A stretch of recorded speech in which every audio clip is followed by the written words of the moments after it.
de som. Esse é o nosso primo, mas... Foi câmera. Foi só câmera aí?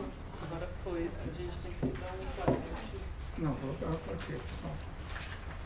Ainda tem ali que é um isso tudo dentro dele. Você faz uma placa pra gente? Peraí. Faz de novo. Faz os outros.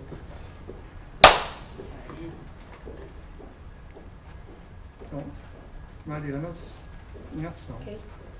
Me fala seu nome inteiro pra mim, de novo. Eu sou o Rafael. Meu nome inteiro ou meu nome artístico? Seu nome inteiro. Meu nome inteiro é Rafael Amaral Naves. Você tem 32 anos? 32 anos. Formou na UNB. Formado em teatro na UNB. UNB. Tá, você nasceu em Brasília, né? Eu nasci em Uberlândia. Uberlândia? Vim pra cá com 2 anos. Me sinto um brasiliense, mas ainda tenho um pezinho lá porque minha família praticamente toda tá lá. Os pais são de lá também. São de lá. Meu pai é de Araguari e minha mãe é de Uberlândia. E Brasília, como é que é a sua relação com a cidade? É muito intensa. Desde muito novo, eu sou um dos lutadores pela cena cultural de Brasília. Cresci no Espaço Cultural Renato Russo, indo ao Teatro Nacional e sempre tentei colocar Brasília como tema na minha arte. Desde dos anos de Criolina, quando eu fazia os flyers, eu tentava incluir a cidade na arte.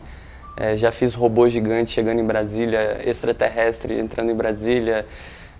Enfim, Brasília no verão, brasiliense com mar. Eu fiz montagens de Brasília com mar. Então, Brasília é um tema recorrente sempre, assim. E qual a música brasileira? Assim? Apaixonado, completamente apaixonado. Na verdade, com a arte brasiliense.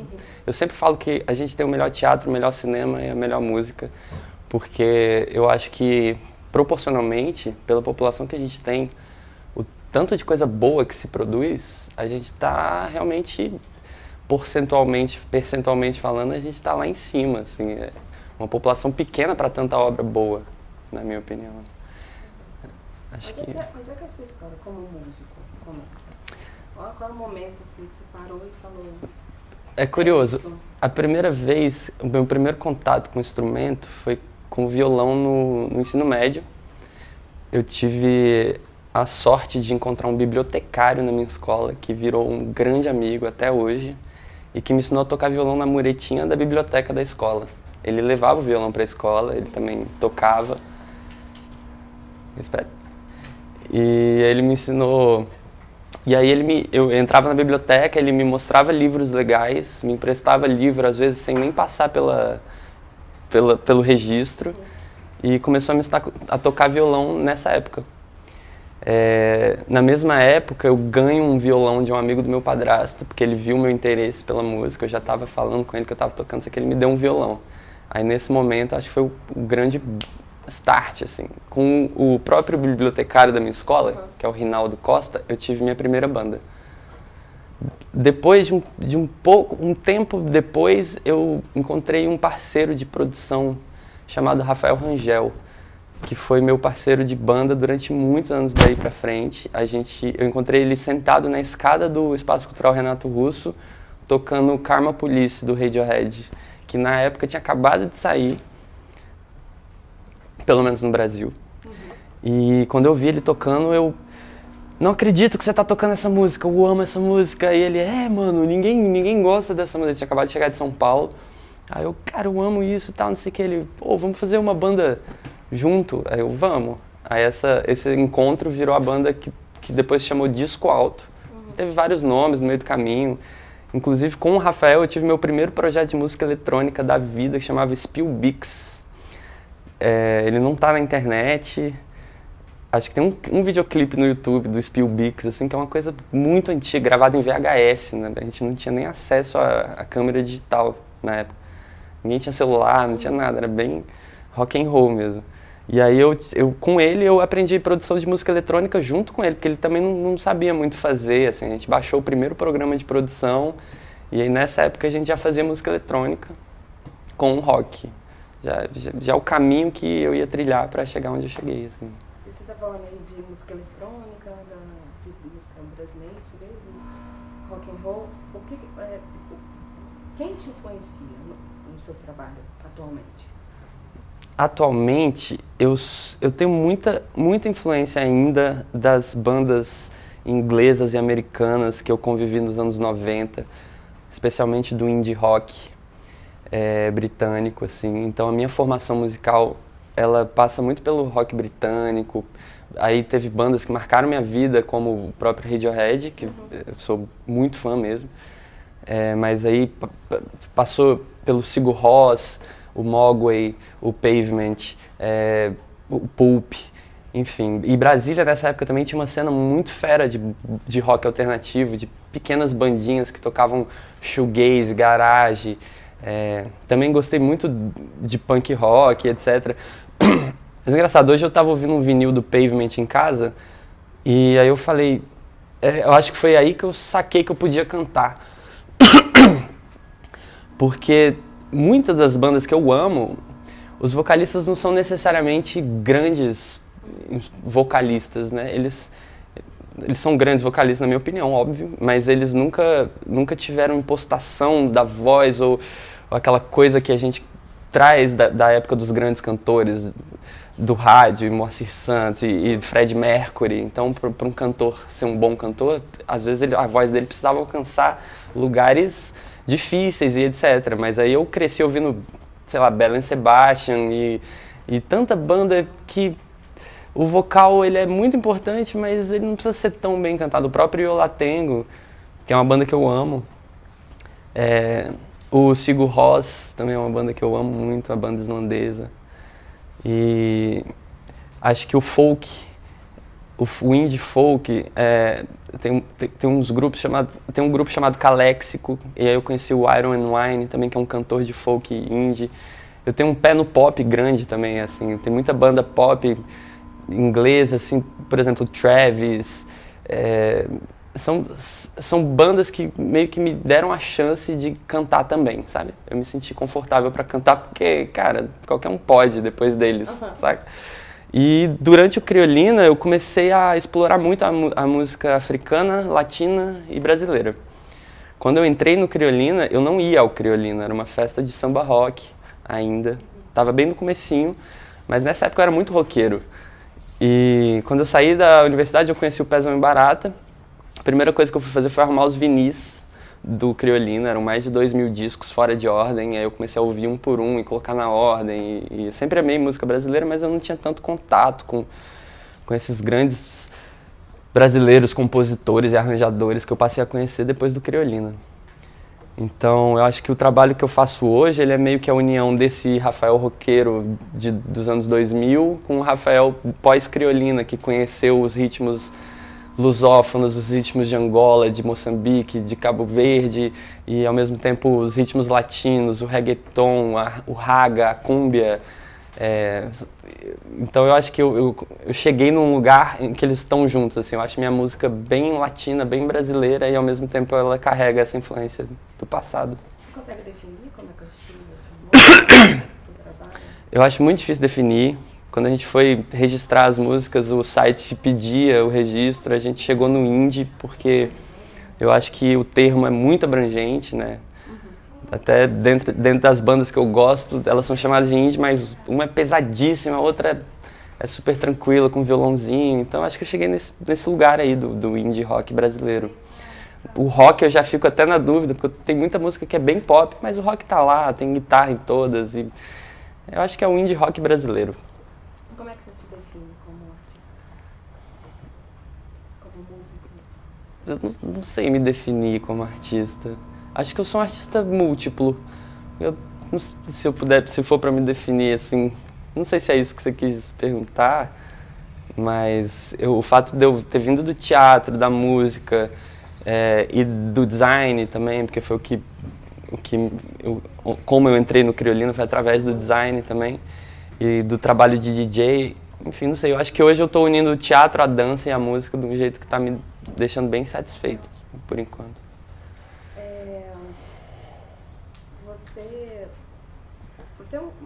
Você tem algum tipo de sentimento quando você vai criar que te guia nas suas criações? Você é um cara romântico? Ou quando você está criando, você está com raiva, com medo?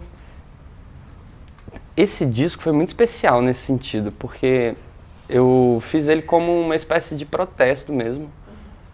E então as músicas todas me tocaram demais durante o processo de criação. A maioria delas me fizeram chorar durante o processo de criação mesmo. Às vezes eu tendo ideia pra música, eu já fico muito triste, porque eu tô tocando em temas como a miséria mesmo das pessoas e eu não sei, eu tô muito emotivo ultimamente, eu não consigo ver TV, que já me dá uma tristeza muito grande, assim, eu acho que isso tá refletindo um pouco. Eu não consigo ver notícia triste mais igual eu via, sem me tocar muito, assim. Recentemente aconteceram umas coisas que eu simplesmente não consegui assistir o jornal, porque é muito triste, é muito pesado. Então, nesse disco, eu acho que eu fui muito íntegro, assim, emocionalmente, pra compor todos os temas, todas as músicas, inclusive a música de amor do disco, que também eu chorei escrevendo, sinceramente. O seu processo de criação, já que você falou, você acredita que ele é natural? Você procura? Você faz alguma coisa? Como é que é assim, o seu dia típico para compor uma letra? Eu tenho, às vezes, eu tenho dois caminhos. Às vezes eu parto do tema e às vezes eu parto da melodia e o tema chega. No disco mesmo tem algumas músicas que eu comecei no violão, outras eu comecei já na letra. Mas geralmente eu parto de um ritmo, geralmente eu parto de uma melodia e começo a cantarolar em cima dela. Às vezes em Giblish, que a gente chama no teatro, que é embromation mesmo. Às vezes eu parto de um inglês erradão, assim, do tipo Tarzan Branson's Wrong. E aí eu entendo que melodia que vai ficar bonito ali, mais ou menos, e eu começo a colocar a letra bem na métrica, assim. E às vezes o tema surge aí. Já fiz muita música assim. Tipo, tananana, aí eu chega pra cá, aí eu que eu te mostro, aí eu, legal, essa música pode ser sobre o trabalho, eu já tava querendo escrever sobre isso, e blá, blá, blá, blá. Então é bem doido, assim, mas eu acho que geralmente parte de uma cantarolada, assim. Agora mesmo eu tô compondo uma música que tá me emocionando pra caramba também, e ela surge do tema. É um pedido de desculpas para nossos hermanos da América Latina por não conhecermos, por a gente não conhecê-los. Então eu queria escrever sobre isso, assim, do tipo, eu queria contar como que a gente não conhece nada. E às vezes eu me dou conta, assim, de que eu não conheço, talvez, nem mais de 3 artistas uruguaios, ou mais de 3 chilenos, ou mais de 3 paraguaios, ou às vezes menos. Por mais que eu seja DJ, pesquisador e tal, imagina todo mundo, né? Então, nesse caso, por exemplo, eu parti bem do tema, assim, aí que eu fui tentar encaixar o violão. E ainda sobre sobre o seu processo criativo, você tem um momento de desprazer? Sempre muito bom. Nunca, é o que eu amo fazer. Todo o desprazer que eu tinha no meu trabalho eu deixei de lado esse ano. Não sei até quanto tempo eu vou conseguir, mas eu disse até que, é uma frase engraçada, eu falei que eu saí da zona de desconforto. Porque, na verdade, é o oposto, né? Porque eu tava com dinheiro entrando e um trabalho que já vinha de 10 anos e tal, eu precisei recomeçar agora. Mas ao invés de falar que eu saí da zona de conforto, por estar bem estruturado financeiramente e na minha vida profissional, eu prefiro dizer que eu saí da zona de desconforto, porque hoje eu só trabalho com a minha carreira artística, 24 horas por dia. É muito difícil, eu tenho a sorte de ser DJ também, então financeiramente isso ajuda, mas eu acho que é o sonho de qualquer artista, ser artista. Apesar de que eu, sendo artista, eu sou produtor também, eu sou meu designer, eu sou meu articulador, eu que gravo meus clipes, eu faço tudo. Ainda não é o sonho era eu tocar meu violão, cantar, escrever, assim, e o resto todo ter alguém, mas eu tô produzindo, musicalmente, executivamente. Graças a Deus eu tenho minha esposa me ajudando, mas hoje o desprazer eu deixei de lado. Você mantém um distanciamento crítico? Ou quem é o seu primeiro crítico, por exemplo? Você mostra o seu trabalho para alguém? você vê primeiro, você fala com a sua esposa, você Eu com a mostro. galera? Eu mostro pra Paulinha, mostro pros meus parceiros de criação. Tenho mostrado muito pro Samir, que é o guitarrista da minha banda, que é super parceiro também, então toda guia que eu fazia eu mostrava pra ele logo. Mas eu acho que eu tenho tido um retorno muito bom. Não no que se refere à produção musical, porque eu ainda estou aprendendo muito. Então eu sempre ouço muita crítica construtiva em relação à produção musical. Apesar de eu ter estudado e estar estudando ainda, mas quem faz isso bem faz há muitos anos e faz muito bem, então é incomparável, assim. Mas tá dando tudo certo em relação ao meu micro mundo. Você falou que seus últimos trabalhos foram uma crítica, né? Um reflexo de tudo que está acontecendo. O seu trabalho, você acredita que no momento ele é para provocar mesmo? Acho que sim, totalmente, acho que é para provocar sim. Ele surge de um momento em que, imagina um DJ fazendo todo mundo dançar demais, assim, quase todo fim de semana, todo dia, e em casa muito triste com a situação mundial. Confesso que eu tive meu momento de apatia social, assim, em que eu simplesmente precisava trabalhar e ganhar meu dinheiro e correr com isso tudo. Mas de uns anos pra cá eu comecei a tentar desenhar métodos, modos de fazer minha parte mais, assim. Mais do que ir pra rua. Porque ir pra rua eu sempre fui, já cheirei gás de pimenta demais, já apanhei demais. Mas eu sabia que eu precisava fazer alguma coisa com a minha arte, assim. Seja com teatro, ou com a música, ou com o que quer que fosse. Acho que muita gente teve essa sacação junto comigo, assim. Eu vejo isso no cinema nacional, por exemplo. Acho que as coisas mudaram, assim. As pessoas estão preocupadas com o que elas estão gravando, né? Com o que elas estão fazendo. E eu me preocupei também. Eu não diminuo a importância de um DJ fazer todo mundo dançar. Inclusive, eu falo isso no disco, que a nossa arma passa pela dança. É a nossa arma de defesa. É a dança, é a arte, é o teatro, é a mentira, é o carnaval. Isso é importantíssimo. Mas eu precisava fazer mais durante meu dia a dia. Tenho planos ainda de construir... Eu tenho um plano de construir um festival de ideias, enfim. São coisas que vão acontecer. Eu não gosto de falar, até porque eu ainda não realizei. E quando a gente fala, parece que a gente está realizando um pouquinho e vai ficando um pouco de lado, né? Então deixa guardado, mas foi uma necessidade de criar o meu protesto, e ele é artístico. E quando eu fui criar esse protesto, eu não queria falar sobre a política brasileira, porque eu acho que o que a gente precisa discutir hoje são questões muito maiores, assim, sobre o amor, a gentileza, e entender o próximo como irmão, enfim. Eu até falei isso no show, eu não quero escrever um disco para cada PEC, eu não quero escrever um disco para cada MP ou para cada governo, porque o governo passa. Eu quero que as pessoas reflitam sobre, será que é minha culpa esse mendigo do meu lado? Qual é a minha culpa desse mendigo? Será que é a indiferença? Será que é eu me acostumar com ele aqui? O que eu posso fazer no meu trabalho? Né? Acho que talvez todo mundo possa fazer alguma coisinha no seu trabalho, não sei. Mas eu sei que como artista eu tenho essa obrigação, isso eu tenho certeza. Sou obrigado a fazer isso. Eu me senti obrigado e estou fazendo, tô feliz de estar fazendo. Você toca violão, você toca alguma coisa mais? Eu toco violão mal. Inclusive, o Rinaldo fica triste de eu falar que ele que me ensinou a tocar violão porque eu toco mal. E ele fica puto, ele fala, pô... Você acredita que a técnica é tudo, não é nada, é meio caminho andado? Não acho que a técnica é tudo, não. Acho que a intuição é tudo. Quanto mais você trabalhar seu lado esquerdo do cérebro, sua criatividade, sua intuição, mais a música vem.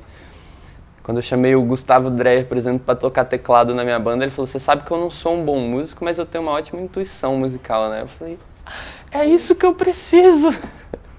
É só isso que eu preciso. Inclusive as músicas do disco e as músicas que eu fiz a minha vida inteira e faço, elas são tecnicamente simples. A música popular é tecnicamente simples. E eu sempre fui apaixonado pela música popular, por causa da simplicidade. A primeira música que eu fiz para esse disco é a última do disco, chama Sobre o Céu. Ela é uma sequência de Dó, Lá menor, Ré menor, Sol. quem toca violão entende que isso é ridiculamente simples, são centenas de músicas que usam essa cadência, essa mesma cadência. E quando eu escrevi, eu falei, cara, se eles podem, por que eu não posso, entendeu? Né? Eu não preciso ser um gênio do instrumento para tocar meus acordes e criar uma história em cima disso. Então, a simplicidade faz parte do trabalho, não tenho dúvida. É até uma opção. Do seu trabalho até agora, você tem alguma coisa favorita? Uma predileção? Que boa pergunta. Eu acho que a música que dá nome ao disco, Não Tá Tudo Bem, é a minha favorita do disco, porque ela é muito literal e ela, sei lá, ela mexe muito comigo, assim. Mas é difícil falar também. Acho que se eu fosse escolher, ela estaria um pouquinho na frente, assim, mas o disco tem muito uma unidade que eu acho muito importante que elas estejam juntas ali, sabe? Eu acho que uma sozinha. Inclusive, quando eu lancei o single, eu fiquei louco pra soltar o álbum. Porque eu tava... Gente, o público deve estar meio perdido ainda. Onde que ele quer chegar com esse discurso? Aí, quando você ouve o disco inteiro, faz sentido, eu acho. Isso aí. Você se vê aos 80 anos fazendo o que você faz? Me vejo. Eu me vejo fazendo música, me vejo fazendo teatro, me vejo fazendo cinema, me vejo fazendo fotografia, videoarte, escultura, dança, poesia, escrevendo. Eu me vejo fazendo arte. E sim, essa carreira de cantor, ela provavelmente vai durar para sempre. Eu não tenho dúvida, na verdade. Eu me vejo assim, aos 80 anos, cantando. Dentro disso que você estava falando de fazer arte, tem alguma coisa que você consegue, alguma preocupação daqui para frente, no futuro, que você consegue ver se vai ser fácil, se não, se vai ser mais fácil, ou se vai ser mais difícil? Você diz artisticamente Sim, falando? Hoje eu tenho certeza de que eu tenho a obrigação eterna de ser pertinente nas minhas letras e de usá-las para o bem. Assim, de forma alguma eu quero ser fútil, nunca mais. De forma alguma eu quero ser bobo, ou como é que eu posso dizer? Eu preciso que minha arte tenha força, eu preciso que ela tenha importância social, cultural, eu preciso que ela tenha... jamais falaria palavras de ódio ou que prejudicassem alguém ou qualquer coisa. Assim, eu sinto que eu tenho uma responsabilidade. Daqui pra frente eu preciso fazer uma arte importante. Se não for importante, não serve. Por Sei lá. exemplo, voltando um pouquinho do processo de criação. Vamos supor, você está dormindo quase e vem uma ideia, você levanta, e você, não, vou deixar para amanhã, Não, ou vou esperar chegar mais coisa. Eu saio do banho molhado, você não tá entendendo. Principalmente no banho que vem as ideias. Inclusive eu tô doido pra achar um gravador à prova d'água pra deixar do ladinho do sabonete, assim. Mas geralmente quando eu aperto o REC eu esqueço, é muito difícil esse processo. Demora um tempo até a música voltar, às vezes. Mas geralmente eu gravo. Todo dia eu penso em alguma coisa. Eu acabei de lançar o disco e tô doido pra soltar o segundo já. Já tem muita coisa? Não, tem esse single que tá praticamente pronto. Inclusive eu tô indo na casa desse bibliotecário que eu falei, o Rinaldo, eu tô indo na casa dele no feriado agora pra ele me ajudar. Porque eu tô voltando a esses parceiros de composição antigos, assim, que são as pessoas que sempre me ajudaram a compor. Às vezes eu preciso de alguém. Meu violão às vezes é muito pobre pra achar harmonia. Então eu sei onde eu quero chegar, mas eu demoro pra achar a nota. Então às vezes essa galera me ajuda demais, assim. E como é que você vê agora? É Brasília, São Paulo, mundo? Como que é? Você tem planos? Em relação à minha música, eu tenho planos de circular no Brasil primeiro. E claro, eu já estou olhando para a Europa porque eu morei em Lisboa, onde eu fiz o curso de produção musical. Passei um tempo lá e abri muita porta lá, conheço muita gente, pessoal da cultura mesmo. Mas eu acho que é importante que eu fale com os brasileiros agora, então todo o trabalho hoje está voltado para o Brasil. E em breve eu quero ir para os lusófonos que falam o português e que tem uma influência gigantesca no disco, porque minhas bases rítmicas, elas puxam muito da kizomba angolana, da tarraxinha. Eu sou muito fã do kuduro angolano, até como forma de protesto. Então, por mais que o ritmo não chegue lá, eu tento buscar, né, na letra e nas ideias dessa galera que ficou tanto tempo sob uma ditadura tão pesada e hoje está voltando a gravar, voltando a compor. E eu tô completamente apaixonado pela cena musical de Angola, Maputo, Luanda. Ainda quero chegar aí. E Lisboa, com certeza. Por enquanto é isso. Quando você está criando, você pensa já nas plataformas todas? Hoje eu penso primeiro no YouTube, porque eu acho que a forma de se consumir música hoje, ela é muito visual. Então eu não consigo imaginar lançar uma música sem um clipe hoje. No mais, eu preciso abarcar todas as plataformas. Hoje em dia você precisa estar em qualquer lugar, né? Mas eu me dedico muito ao YouTube. O disco tem 8 músicas, vão ter 8 clipes. Existe mesmo vocação? Você nasceu para isso? Tenho certeza absoluta que eu nasci para isso.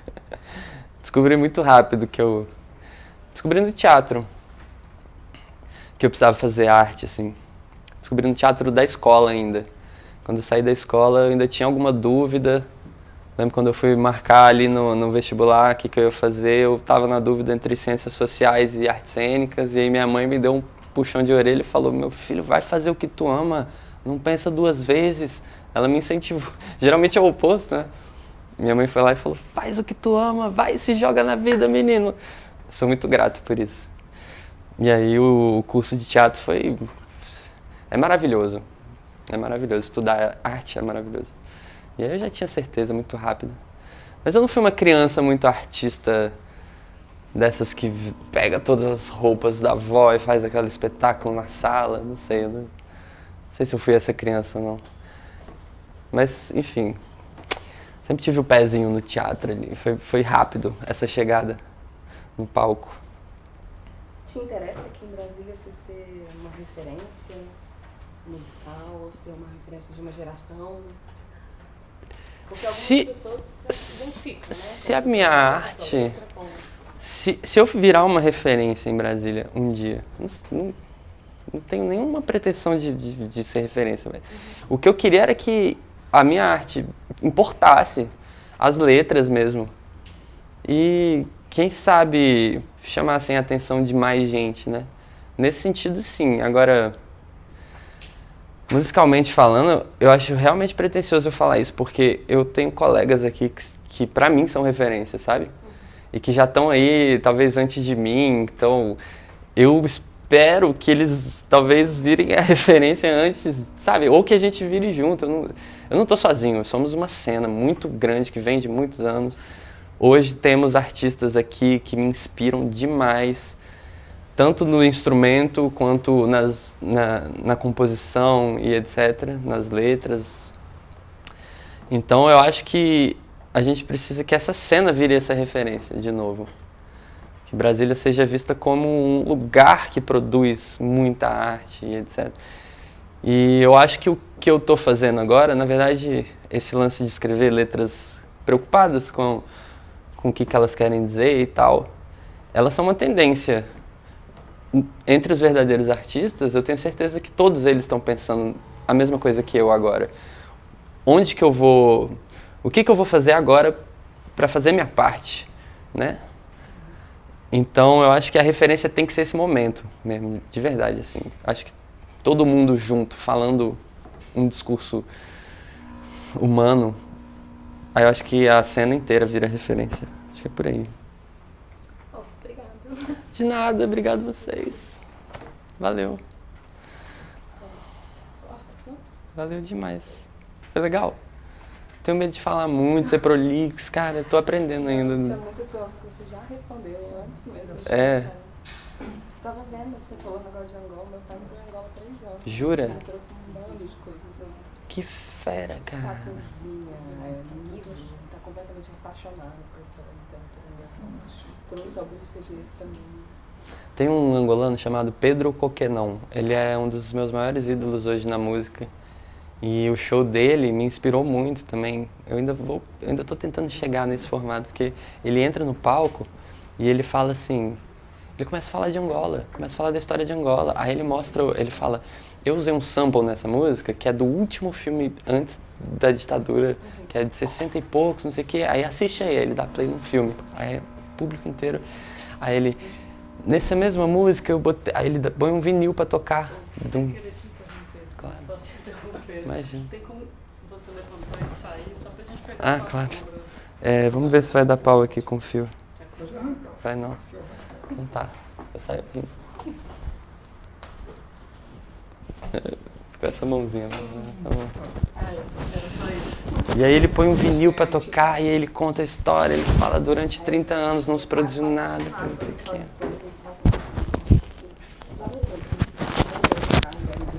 Cara, é pesado, ele tá pesado lá também ainda, cara. Preso político, moleque da minha idade, saca? Os moleques foram presos porque encontraram a casa de um deles pra